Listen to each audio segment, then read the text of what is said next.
Yo, yo, yo. Hey, guys, welcome back to the Best Practices Show. My name is Kirk Behrendt, and I am absolutely loving this. So in this episode, you're going to hear a great friend of mine, Dr. Mark Murphy, who was just instrumental throughout my whole dental life. He's just a great guy, great mentor, unbelievable person.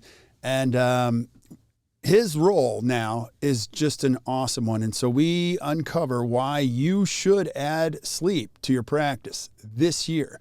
We talk about the complexity, talk about the 4 pillars, talk about the billing process, talk about the actual devices, and then the whole world of physicians and how it relates to the dental world and why it's very, very important to be more of an early adopter. So you are going to absolutely love this. And so make sure you check that out, and you're going to see if you have any questions, you can reach out to him. He is a very accessible, great person to chat with. So hope you guys enjoy it, and we'll see you soon.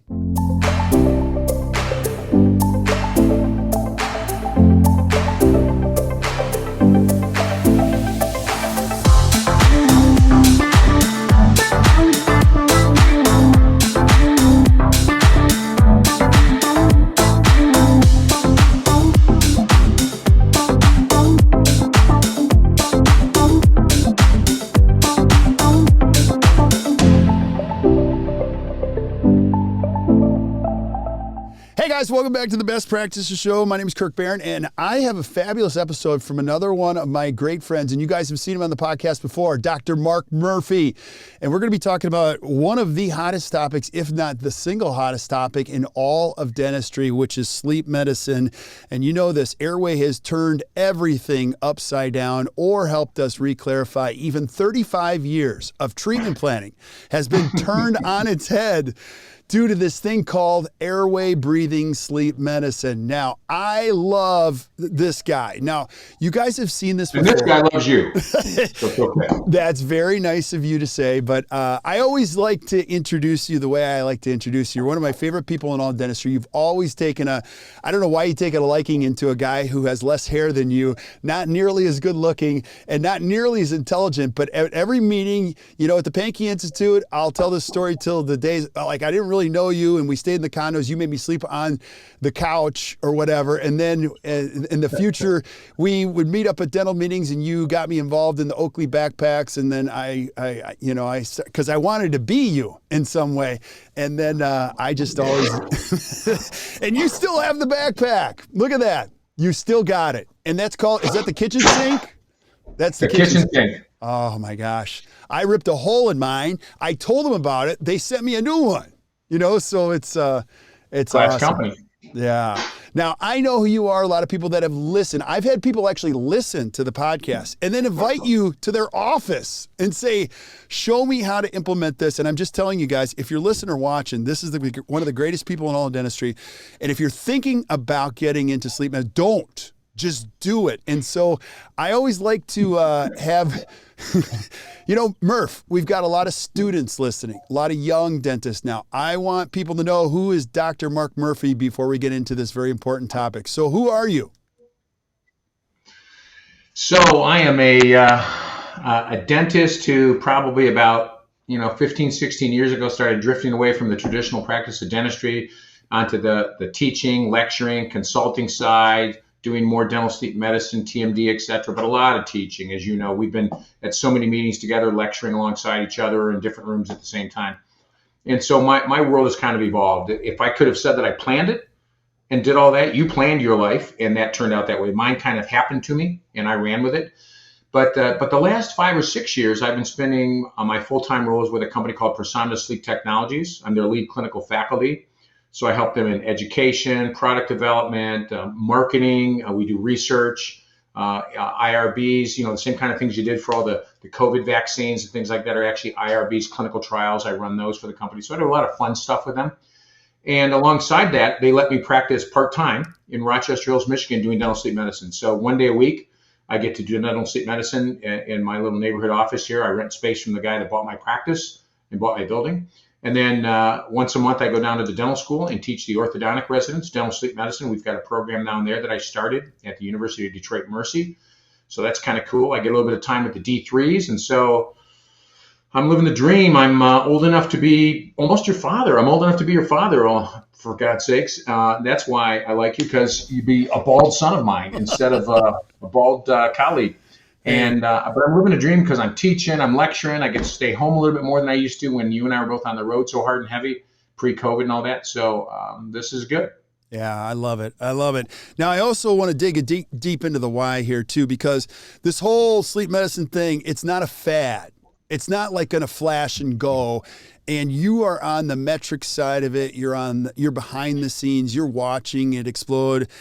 So talk about the why of it, and then the early adopter aspect of it, and how dentists have classically seen things like this come our way, and we go, nah, nah, nah, or yes, yes, yes. So what are your thoughts? Yeah, the why is huge. There's 1 billion people worldwide, right? 20 to 25% of the U.S. population, 40 to 50 million Americans have obstructive sleep apnea. What's counter to that thought is 40 to 50 million have obstructive sleep apnea, but only 10, maybe 15% have ever been diagnosed. So 85% of that population that I just talked about have never been told they had obstructive sleep apnea. They think it's snoring. Snoring does not mean sleep apnea, but they go together very frequently, most of the time. So the why is we have so many people affected by that. The other is you talk about how airway has turned everything on its side. There's no question about that. Airway is so critical, and yet if you think back, this is mostly dentists listening, I'm sure, and dental team members and hygienists and everybody like that. You think back to your training, you learned the 6 essential elements, and none of them was oxygen. And yet you can't live 3 minutes without it. And so it's a very essential element. And we didn't know and understand much about sleep when the older generation like me, I'm 65, when we were learning about physiology, we didn't learn much about sleep. We still don't know a lot, but we know a lot more than we did. And sleep is critical to our overall health. They're tying poor sleep to things like dementia, cardiovascular disease, stroke, arrhythmias, diabetes, depression. We could go on. It doesn't start or cause all those diseases. Maybe the only disease it's actually tied to from a causal standpoint might be arrhythmias, but it makes every one of those things on that list worse, so that you're 23 times more likely to have a heart attack, 4 times more likely to have a stroke, 5 times more likely to die of COVID if you've got obstructive sleep apnea. So the why is it's huge. It's here to stay. Oh, like implants. Like implants weren't a fad. They were here to stay because edentulosum is a problem. And when people get a couple nickels that they can rub together, they would like a solution that feels better than a denture. So. Yeah. Yeah, I want you guys to think about this too. I personally believe this, and tell me if you agree. There's never been a better time to be a dentist. I mean, when we talk about people that fix teeth or people that change lives, and so whether you like the idea of airway or not, I mean, this is a wonderful way to understand how the dentist or your practice or just the conversation can be more important. But I'll introduce this right away, Mark. There's the word complex comes into play here. Like this isn't like linear and easy and there's a built-in system. There's a lot of complexity to this component in dental, especially if I'm a GP, you know? So what do you think? Totally agree. So think about what you just said. There's a lot of complexity built into it, especially if you're a GP, correct? Not the doing, but everything that's wrapped around it. When you say to me, is it hard to make a device? No. You take impressions, you take a bite, you send it off. Is it hard to deliver the device? No. We deliver bite splints all the time that are 10 times harder to adjust and balance the occlusion on than we literally slap these uppers, slap these lowers, and they close together. It's magic. And we've got this mandible in a protrusive position, so we're not worried about occlusal contacts and surfaces. We're not treating TMD. So the doing is easy, but it's still very complex. How can that be? Well, because everything wrapped around it, talking to physicians, documentation, billing, all of that, making a decision about what type of device, making sure we minimize side effects, all of that wraps this very easy to do thing in a nutshell, if you will, that's very complex. The good news is today, that nutshell has gotten easier. There are more companies that are around to assist you with whether it's billing or documentation. There's more of the right kinds of devices that are precision in nature, that have a lot fewer side effects with smaller and lower dose. So there's a lot of things that has made the superstructure around this a lot easier. Is it easy? Well, I'm not going to go that far, but it's easier, a lot easier. So that's why I think this is the best. And you said it's the best time in the world to be a dentist? Yeah, why? Because we've got so much more technology and software and things like that that help us do what we do better. And if we utilize those, we can be so super successful. Well, the same comes into play when we think about dental sleep medicine. Yeah, and so you talked about the nutshell. Let me talk about the elephant that's eating all these nutshells and causing the problem. Now, I don't even know why I said it's the elephant in the room, or I don't know. It's the elephant in the room. You know where I'm going with this. But like, this is not why we do it, but it is also one of the challenges is that people go, I like this. I like what you're saying, but you know what?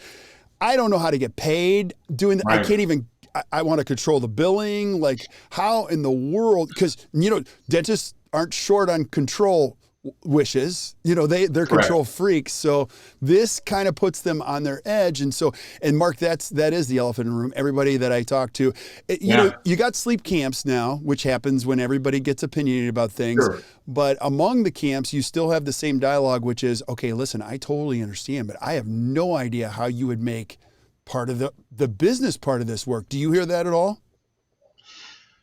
I hear that. And then when I offer my solution to that, and there's a couple different pathways in that solution, and you mentioned it, the control issue comes up. If we have to control the billing process, if we have to control who's doing the billing, how they're doing the billing, the communication during the billing, you might as well just screen patients like the ADA asks you to do and send them to somebody else, because you're never going to be successful. But if you can find a way to let go of that control feature, and so many of us in dentistry are high J's when we look at a Myers-Briggs. I mean, there's no question about it. So it is a difficult thing. It's difficult for me, but I pay, and these numbers are going to be variable around the country, but they're ballparkly going to be close. I pay $49 plus 8% per claim. Now, $49, say $50 plus 8% per claim, and I get paid almost 100% of the time what I'm expecting or hoping to get paid as a reimbursement for my oral appliances. Right. That's not what I bill, because there's a stupid, silly little game you got to play in medicine. It's not really unlike dentistry, but in medicine, you bill, you get a shoulder surgery done, you see the billing and it says, oh my gosh, it was $26,000. And then you see what the hospital and the doctor and the anesthesiologist got paid, and it's $16,500. And you go, where'd that other, $9,000 or $10,000 go? Well, that's the participating fee thing. And just like we do in dentistry, but now we're looking at about 2x to half x. So we're looking from 2x to whatever you end up getting. But you just have to suck it up and say, I'm going to sign on with one of the good billing companies. There are a bunch of them out there. I could list them all off. It's not important. There's 6 or 7 or 8 billing companies. I'd be happy to work with any one of them. And they charge all around $50 a claim and 8%. Wow. You just got to pay that fee. But if you're going to think of this, if somebody said to you, you don't know how to bill ortho, or you don't know how to bill implants, and those are big numbers, right? $2,000 or $3,000 a pop, $4,000 a pop. But you don't know how to do that. And if you try to figure it out, I promise you'll shoot yourself in the head with a dull, blunt instrument. So just give me $49 and 8%, and I'll do that for you. That's what this is. Yeah. Because otherwise, you're not going to be paid. Yeah. Now, the first half of this, you guys are listening. We're going to deal with the complexities, and then Mark's going to help us out of the mud. And I'm going to introduce one more problem. No, because that's what you do. You constantly. That's good. It is muddy. But the billing, now for me, the billing is super easy because it's inside our software. Right. And my daughter, who runs my sleep practice, Kim, she does everything about it. And so, everything's in the software. The billing company pulls that out of our software, sends in the claim, we get paid, and then we get a direct deposit check. Or once in a while, they still send us a snail mail check. Or once in a while, the check goes to the patient. Right. And then they give it to us. Life goes on.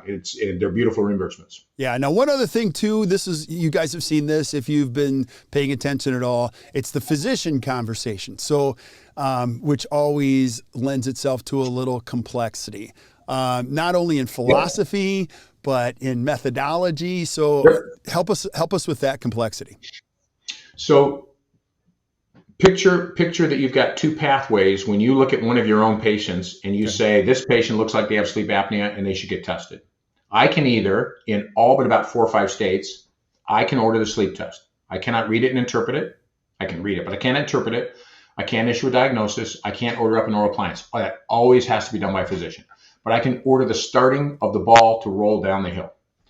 Or I can send it to my local sleep physician.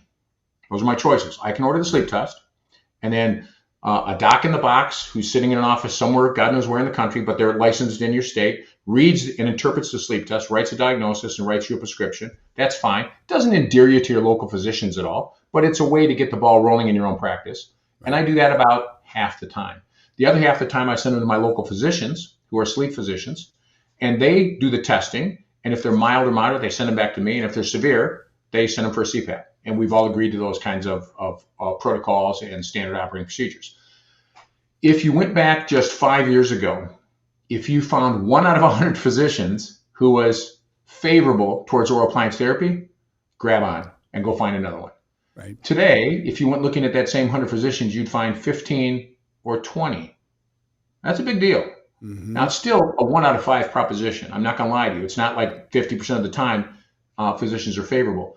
But now, 1 out of 4, 1 out of 5 physicians are favorable towards oral appliances when the patient can't or won't wear CPAP or is mild or moderate. Yeah. In my physician circle has become extremely positive towards oral appliances because they see better results. Because my physicians understand, and so will yours, that using better devices yields, let me think, better results. And with better results, better patient compliance and adherence, better results, devices don't look like crap 2 years down the road. Patients aren't complaining about how they feel or they're not delaminating. If we use a better device, our patients become are very enthralled with us. They become trusting of us. They're impressed by us, and they love our results. Yeah. And when that happens, it's all gravy. Now, does that mean 100% of my physicians think that this is fantastic stuff? No. But if I was starting with a 1 out of 5 proposition, I am probably at 50 or 60 or 70% of the physicians I talk to understand or know that because of the type of therapy we're doing, that they can trust that more. And so that's a big shift. Yeah. We didn't have that 5 years ago. No, and those are starting odds. And, I'm going to recommend, highly recommend, if you guys were paying attention a little while back, Murph did an entire series, and it is fantastic, like absolutely fantastic.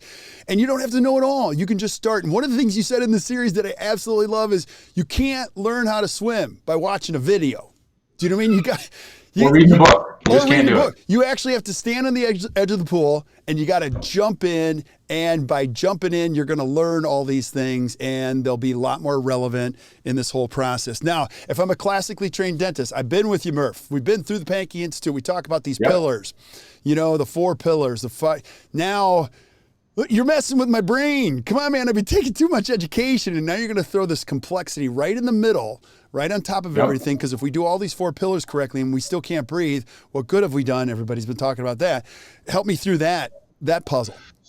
So the 4 pillars are pretty straightforward. In your practice, you've got to screen, you've got to test, you've got to treat, and then you've got to let bill and documentation. So you got 4 different things that you've got to become, or you've got to become adept at, or you've got to outsource. Right. Screening, that's one-on-one conversations with your patients. That's looking at patients, knowing their health history, knowing what they look like, size, shape, age, etc., and going, you probably have sleep apnea. Let's get you tested.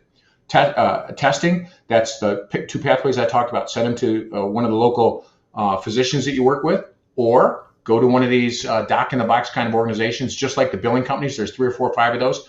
Those didn't exist 5 years ago. So we didn't have these great devices. We didn't have these great testing partners. Billing was up in the air back then. But now I can list you off 8 billing companies, 8 software companies, 8 testing companies. Easy. You just have to pick a partner and go with it. And they all cost about the same. They're all about the same in terms of quality and easy to work with. And then you got to treat the patient. And that's perhaps still could be a little tricky notch. The doing of that, I told you, is easy, and especially easy today because today we've got easier to work with devices that you don't have to advance the mandible as far, so you get less of the difficulty of getting the bite back. The side effects have all been controlled. Yeah. And so it's much safer, easier, much more effective to be able to treat those patients today than it has ever been. We're getting higher efficacy than we did with the old handmade devices, all the old style devices, the newer iterative advancement devices, the new artificial intelligent design, robotic manufacturing devices are giving us tremendous advantages. And now they've got some materials that even make it easier to seat than hard traditional acrylic. These little slightly flexible devices make it easier to seat. So wait a minute, screening, that's my own responsibility. Testing, I got to send them either locally or send them to a doc-in-the-box. And then treating, that's gotten easier too. Well, billing, once again, just like with the testing and software, you got to pick a partner and pay the fee. So when you look at those 4 pillars, I think we've got it simplified enough that it's easier again. It's less complex. Now the complexity is in choosing which partner I want for a billing partner, or choosing which software I want to use, or choosing which device I want to use. but that's a lot easier than saying, I'm going to struggle to figure this out and not get paid. Right. And then Four pillars are manageable. Yeah, now help me through the struggle that I'm already thinking about if I've got Dentrix or EagleSoft. Listen, we don't even use Dentrix the way it's supposed to be used. No, totally. And now you're going to introduce a billing. You don't, without saying names, or you don't have to, but like give us a sense of what these softwares do, because it's not like we're just going to give it to you. You're going to read a whole bunch of manuals and figure it out. It's actually very user friendly now, isn't it? Yeah. So you can't use Dentrix or EagleSoft or any of the traditional dental practice management software platforms for dental sleep. And the reason you can't is they're not set up in what's called a SOAP note orientation. In all of the softwares, and I use one called DS3, Guy Atros, Guy from Pankey Institute. So Guy teaches down there with me, and Steve Carstensen and the rest of the crew down there in that sleep course. So Guy's got a software company, and he's got a billing company called 4Pillar. I actually use this company, but don't hear that as a big ad for him. He's a good guy. It's a good company. You'd be happy to be with him. But DS3, Nearman, Pristine, all those good companies. Right.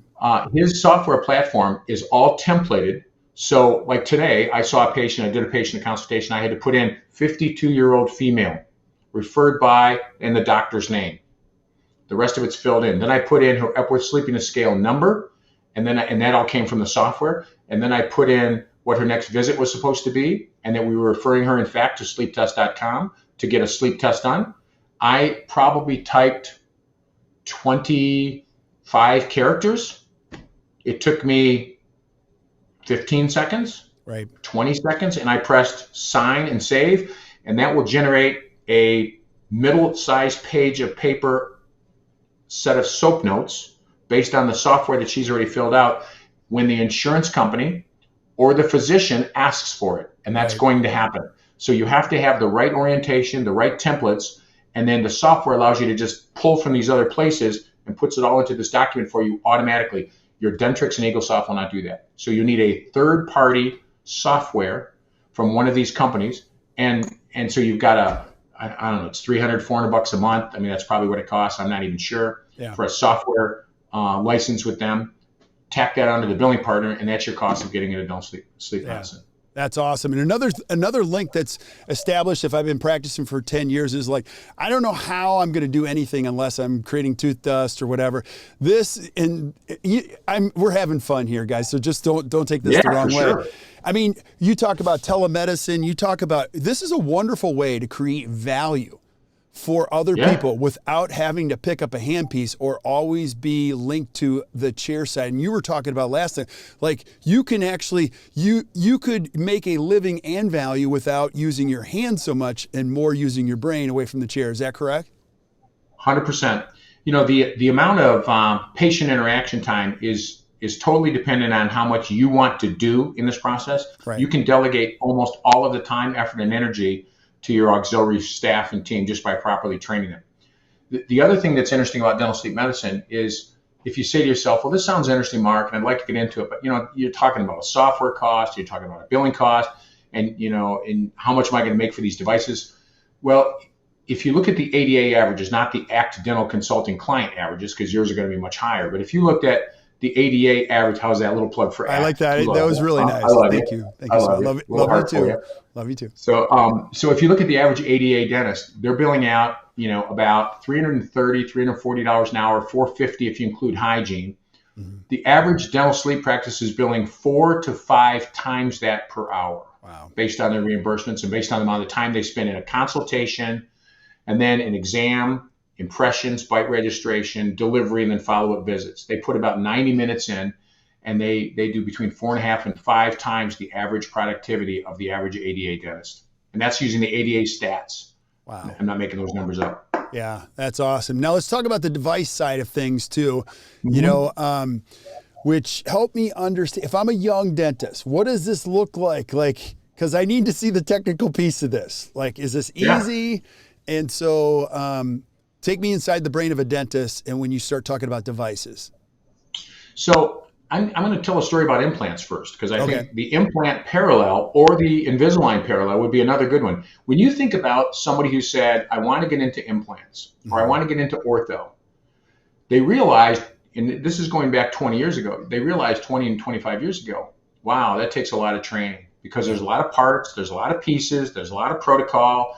Each system's going to be a little bit different, wires, loops, brackets, all that, or each kind of an implant system and screw, and what kind of a driver you need and how many Newton centimeters you're going to tighten up. There was a tremendous amount of parts and pieces you had to inventory, track, and be knowledgeable about.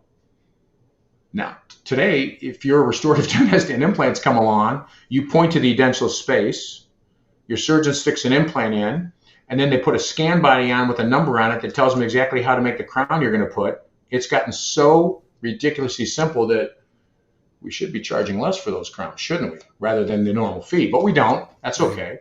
And the same thing with Invisalign. Now I can take excellent, exquisite upper and lower impressions, send them off, and they come back with this beautiful series of 12 or 18 or 20 trays, aligners, to move things around. I don't have to do all the thinking, the adjusting, how tight the wire. It's still not easy, but it's a lot easier. And I think that's where I see dental sleep medicine today with precision devices. There's 150 plus, 81 Medicare approved, 150 FDA approved devices out there that you could choose from. Wow. They all fall into a couple or three different categories, but almost all of them, except for a handful, are old style, legacy, handmade parts and pieces, non-precision devices that delaminate, that stain, that have to be advanced more, that have more side effects, that are bulkier, harder to use, et cetera, et cetera, et cetera. Today, in the precision manufacturing side, and I'm gonna lean on the company I work for, ProSomnus, but we're one of the leaders in that. At ProSomnus, we make precision devices that the bite you took, that's where it comes back, within a half millimeter, within 0.3 of a millimeter. Nobody else does that. They're easy to clean because they're milled out of pucks of polymethyl methacrylate or MG6 technology material. They're smaller, so the dose and the advancement is less. There's no moving parts. Oh, we can make one with a Herbst arm so that there's a metal arm that connects the upper and lower, and you need that for Medicare. But most of the time, I use these devices where you get a series of 4 or 5, and you trade out the trays to advance the mandible. No moving parts, nothing to break, nothing to delaminate, a little bit of flexibility to them. Super easy to use. They're effective. They're easier to use. They're safer to use. So we're seeing the nuts and bolts part kind of go the way implants and orthodontics have gone. That technology caught up with what we were trying to do by hand. And so that's been remarkable. So there's never been a better time to do this in your practice because you got so many billing choices, you got so many software choices, reimbursements are great from the payers, physicians are starting to trust this, and oh, by the way, technically, I'm having trouble hearing you. Technically, my phone's talking to me now. So my watch thought I was talking to Siri. I must have said something that sounded like Siri or something. That's hilarious. That's hilarious. So the same thing happens when I say Alexa's name, but I'm not going to say it. Yeah, absolutely. Yes. She'll tell me what the last announcement was or something. So it's never been easier because all those parts and pieces are starting to come together in such a way that if I was a dentist 20 years ago getting into ortho, I had to go take a lot of classes, figure stuff out. And so you saw this, you mentioned it earlier, you saw these early adopters go and do that. But you didn't see the majority of dentists doing that till it became easier, safer, and more effective. And that's where we're at with dental sleep medicine. So now the vast majority is starting to come over, and we're seeing literally thousands of dentists starting to get trained every year in how to do dental sleep medicine. Right. And that's easy.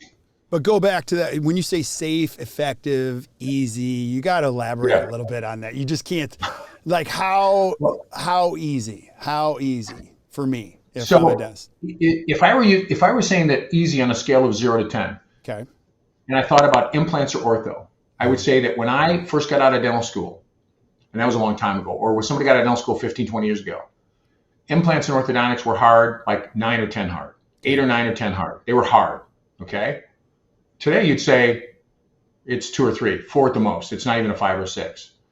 You know, Invisalign, Align Technology, aligners has made orthodontics predictable. And so the challenge is, and why it's not 100% easy, but it's so much easier, is you still have to pick the right case. Yeah, okay, you still have to pick the right case. And if you pick a skeletal case that really needed surgery, you're not going to solve that orthodontically with all the aligners in the world. Oh, the good news is the folks down in Costa Rica, when they look at your models you send, will tell you that. Implants, you can't put implants where there isn't bone. You have to graft bone first. You have to do a sinus lift, all kinds of procedures they've got nowadays. I've got one that's healing up right now that they've packed bone in. I had an endodontically treated tooth from my youth that broke off. So they took the tooth out, packed bone up the roots. That's solid as a rock now. And we'll go stick a screw up there. And we'll put a tooth on it, and I'll be solid as can be. Thank God it's in the back. You can't see it anymore. Yeah. So that's become very predictable. And with CBCT scans and drill guides, almost anybody could place an implant.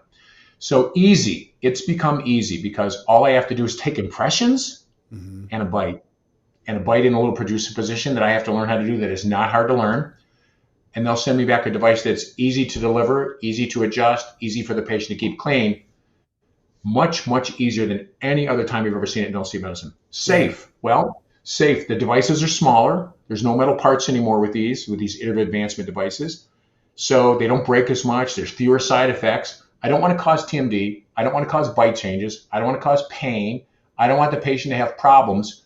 I want my physician to like all this. I don't want them to hear about this. So today, with the devices we have, these precision devices, we've got that. They're easy to use. They're safe to use. But what about effective? Well, I just submitted for publication a comparison between the average efficacy of legacy devices, and there's tons of studies in the literature, and they come out between, say, 50, 55. Let's give them, some of them show improvements to almost up to 60%. For ProSomnus, we took a look at a large number, several hundred legacy devices, I think about 590, 595 of our devices, precision milled, and the efficacy was about 74, 75%. That's 15 points higher effectiveness, efficacy in those devices. Our new Evo material is coming out around 80 or 85. So wait a minute, we're seeing, think about it, technology's gotten better, the materials have gotten better, the devices have gotten smaller. You'd expect the results to get better, and they have.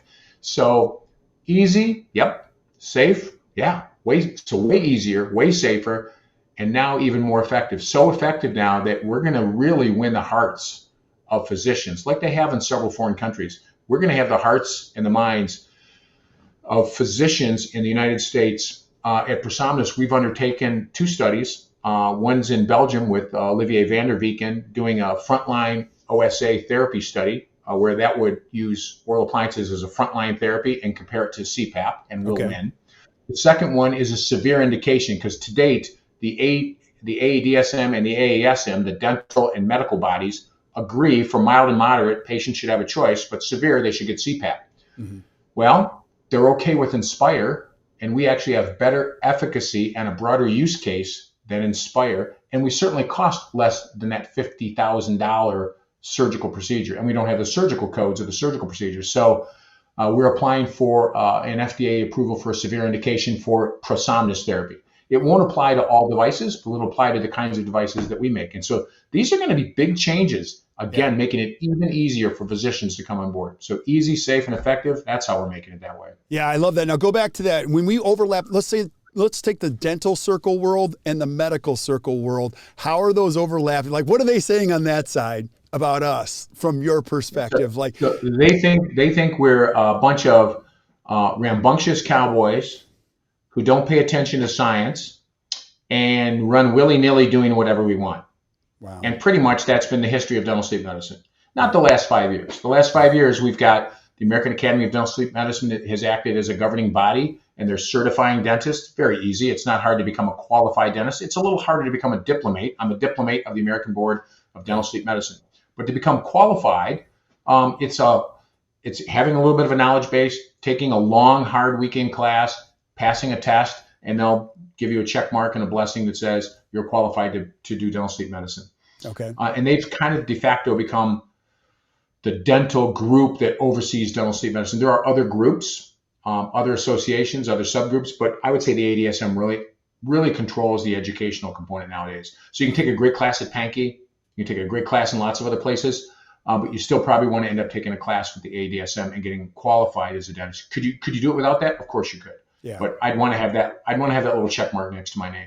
Oh, for sure. So that makes it a lot easier. Yeah. Now so let's do dental treatment planning 101 when you're a dentist. Okay. So Sure. Dr. Mark Murphy has given us a treatment plan. We know the benefits of doing treatment. Now you're going to teach us the benefits of not doing treatment in the circumstances. So if I'm a dentist listening to the whole airway thing, like I totally get it. What are the circumstances if I'm a young dentist of not doing anything right now while everyone else early adopts? Like, great question. So Great question. I'd say there's three big risks to you. One, you should at least be screening your patients and referring them to someone else. Right. Because if you're not doing anything at all with airway today, you're going to hold yourself and your team liable potentially for malpractice claims. Because the ADA resolved, not yesterday, not last October, not a year ago, in 2017, 4.5 years ago, the ADA resolved that we should be screening for airway and sleep-related breathing disorders. That's not new stuff. Right. So someday, all the attorneys are saying, we're going to see a claim against a dentist who missed an opportunity to pick up on somebody having, just like we could have missed a periodontal diagnosis, we could have missed an endodontic treatment diagnosis, we could have missed impacted wisdom teeth diagnosis. So we're going to have a culpability for undiagnosed fill-in-the-blank disease, and in this case, it'll be airway. The second reason that a young dentist would want to do it is, I cannot imagine for a young dentist, any dentist, to not find incredible fulfillment for themselves and their team in helping people have better quality of life. Better quality of a smile, high five, that feels great. Getting somebody out of pain, back into function, high five, feels great. But man, when you get two people back together in the bed, so I wouldn't want a dentist to miss the opportunity to get the fulfillment in their heart for what they're doing. And then finally, if you tell me that your practice is so smoking busy, doing exactly the mix of procedures that you want, and you're making plenty of money, and you're not fighting with insurance and reimbursements and all of that stuff, fantastic. Kudos to you for having developed, and you're probably an ACT client or a Pankey dentist or Spear or Coyce, some great place. You've been out to LVI, you've learned all this super stuff, and you're applying it.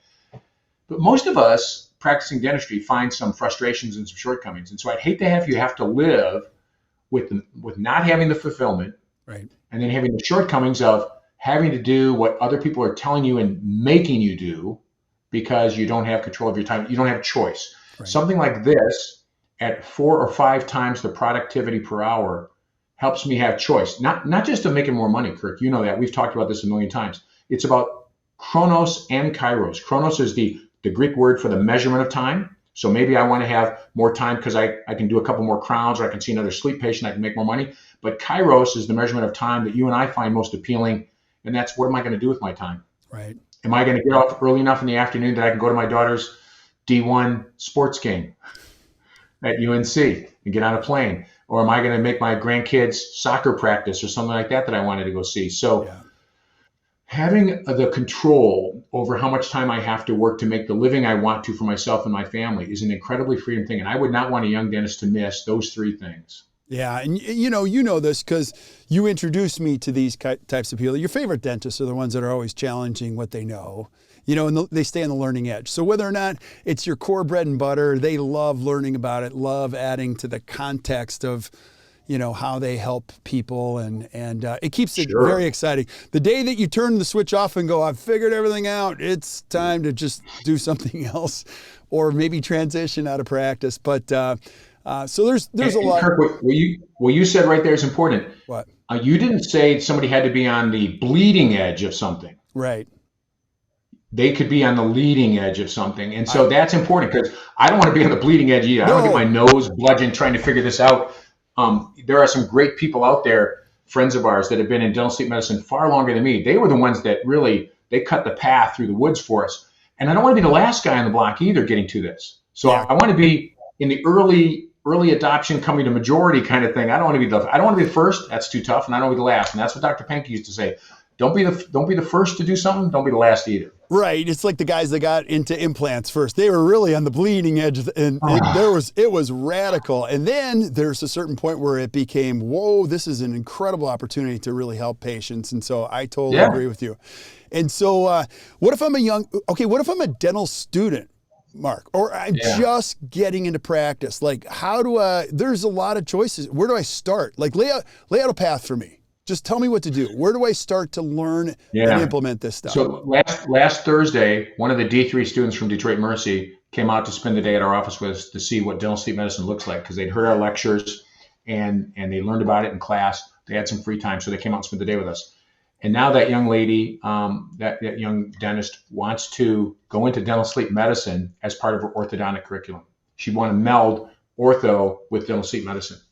While you're a dental student, there isn't much you can do because either the school you're at does or doesn't have a dental sleep medicine program or capability. Right. But once you get out, I think joining something like the AADSM, the American Academy of Dental Sleep Medicine, taking some of their courses, and even if you say, I'm never going to treat this, but I want to know enough about it that I can refer. Right. Great, go get that. And then you say, no, I kind of like that, and I think I can make those devices, and I think I can manage those variables. Then you might dip your toe into it. And honestly, if you were going to do the occasional device where a patient walked into your practice and said, I've got an old device and it broke and I need a new one, so you did 2 or 3 devices a year, then don't worry about signing up with a billing company and and just charge people cash, and you're not going to do very many. But doing 1 a week, oh my goodness, that's amazing. That could be a couple $100,000 in additional revenue for your practice. That could be 50, 60, 70 people a year that you help have better quality of life. So I think being open to the opportunities that you have as a young dentist when you're starting out, and it's a great thing to help you as a young dentist when you go out into practice, get busier as an associate. You're an associate trying to get some of that gravy dentistry, and the doctor you're working for is keeping everything that's nice, and you're getting kids and cleanings and stuff like that, fillings, nothing too exciting. Well, if you can do something they can't do, ortho, endo, oral surgery, peds, or dental sleep medicine, you've got an opportunity to generate some real revenue for yourself. And again, it's not just about the money, it's also about the feel goods. It's about balancing out the warm fuzzies and the cash. Absolutely, you become more valuable. Now, you say this, think medical, not dental. What the heck does that mean? Tell me what that means. We think scarcity all the time, and we think that we have to talk to and convince patients, and we have to explain to them all the cost assignments associated with the dental procedure, what's going to be covered by the insurance, what the copay is going to be, how much is going to be their out-of-pocket expense. When you go to the physician, oversimplified, when you go to the physician and they say to you, hey, Kirk, today I'm going to draw some blood, we're going to get an x-ray. No patient says to their physician, well, how much is that going to cost? Right. What's my copayment? What's my deductible? Yeah. They just say, okay. So in medicine, there's this presumptive close. Every procedure has what's called a letter of medical necessity. Now think about that. If we had a letter of dental necessity, or if we had real insurance, and you and I've talked about this, dental insurance is not real insurance because it stops at $1,200 or $1,500. Right. And insurance is defined as when a third party takes the risk for a catastrophic loss. There's nothing catastrophic about $1,200 or $1,500. If your car insurance stopped at $1,200 or $1,500, and you totaled your car, you choked that little Geico till his eyes popped out, right? I mean, you'd be so upset. Yeah. So think about it. It's not real insurance. We use the wrong term. But when we get into medicine, always think the patient's going to move forward with treatment. The patient's going to figure it out. Patients will say to us, well, how much do I owe you today? No, we'll wait till we get all the dust settles. We'll wait till all the dust settles from your insurance, and then we'll bill you. And think about your own medical experience. You go to the doctor, you get stuff done. 2 months later, you get a bill for $182. And you're like, what did I get on a bill for? And you go, oh yeah, I had that procedure done. This must be my copayment. So you finally write the check. You've got to think medicine. Medicine assumes everybody's going to move forward with medically necessary treatment. Yeah, if you guys made it, that alone, Murph, I wish I could teach every dentist just to assume that people want to follow you. They love and trust you. They'll let you know when they don't. They'll go, no, I'm good. But make them ask, and when they ask the question, they're usually just asking, how does this work? So if they go, well, how much does it cost? They're really asking, is this like dentistry? And you go, actually, this is covered in your medical insurance. And most of those patients go, okay. But honestly, 2 out of 10 don't ask how much it's going to cost. Yeah. They don't ask. Absolutely. I totally agree. So, I wish I could I have more questions. We're going to probably have to break this up in a couple, but any last thoughts you have on this whole conversation, where we are now and why 2022 really should be the year to step into it? Any last thoughts? Yeah, I would say that now more than ever, it's easier to do, it's safer, it's more effective. Now more than ever, where we're facing the kind of staffing challenges we have, what a wonderful way to expand your capabilities and your production in your practice, doing meaningful things that also pay well, without needing a larger staff. Right. Now more than ever in our lives as dentists, do we have a more serious part of healthcare that we could be associated with? Yeah. And it is delightful to be able to do that, to help people have better lives. It is so fulfilling, so rewarding in so many ways, both spiritually as well as financially. There's just never been a better time to branch out into this kind of thing. Amen, brother. Now I'm going to totally voluntold you because if I'm a dentist, can I reach out to you? Can I reach out to your company? Like, can you help me?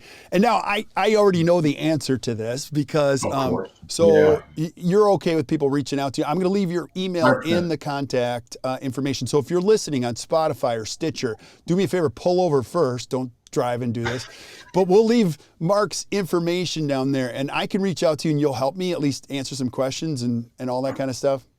Every time we do one of these, I get 10, 15, 20 emails, calls, things like that.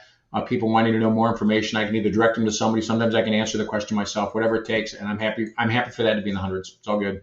Awesome, brother. I appreciate you so much. And if you've never seen Murph speak or you have a study club and you want somebody to speak and I swear you could talk about anything in dentistry and make it enjoyable, funny, entertaining.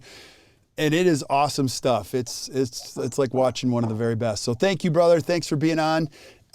Check it out. Coming from you, that means a lot because you are one of the people that I really always enjoy listening to, and I always learn something from you, Kirk. It's always a pleasure to be in your presence. Hey, the feeling is mutual, and you know how this is. Without people that are in your lives that help you, that you enjoy being around, this is just not that fun. So stick around when we say goodbye to everybody else. I'm going to put everything in the notes. So if you guys were listening today and you want to go back, you're like, what did he say? You're going to see, we're going to type up all the notes, and you can just flip up to the notes and see all the information. Now, I'm also going to have Murph back on a regular basis. So if you have some very specific questions, feel free to add those to the chat and we'll get Murph back on. And if you have not listened to the entire series, this guy went all in and did these monster podcasts that literally laid out every single step. And I'm so grateful for that. And it's you're a great giver. So make sure you check that out. So thank you guys for listening to the Best Practices Show. And until we see you guys next time, keep watching the Best Practices Show. You guys enjoy the rest of your day.